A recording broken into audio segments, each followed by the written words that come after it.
Colchester's great Norman castle is one of the oldest in Britain, put there by William the Conqueror. For over 300 years it was never seized in battle, but after 1400 the castle was mainly a prison. In the 1600s its roof and towers were destroyed, and in the 1700s Charles Grey, RMP, put windows in the front and that round turret on top. The tree beside the turret is 200 years old, allegedly put there to mark the victory of the Battle of Waterloo. So for centuries the castle was a ruin, open to the sky.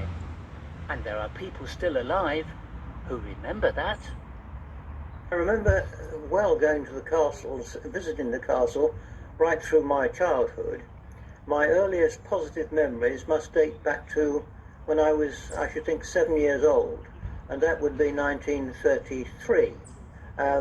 And this was at the time when there were excavations going on in front of the castle, and this area in front here, which is commonly called the moat nowadays, wasn't of course a moat at all. It was an archaeological excavation, and it was so important that it was left open for the public to see. Now, before the excavation took place, the ground used to slope right up to the castle doorway. But once the excavation took place, of course, there was a hole in front of the castle, and to get into the castle you had to go down a staircase into the so-called moat area and up again into the castle by a staircase.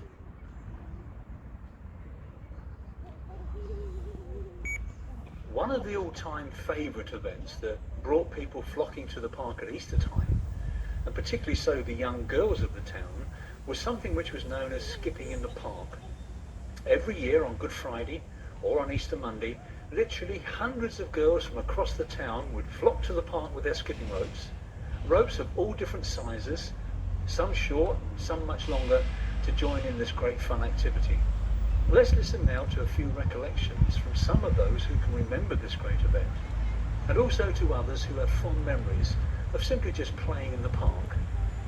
And then we'd go down the path, and then all day long we'd be skipping, and the soldiers would come down there. We'd just ask them to turn the ropes for you, and they'd turn them. And that's how we spent our Easter Mondays skipping. Bottom Park would be crowded with them. At Easter time, you used to flock to the Bottom Park. All the young girls and chaps and the factories and that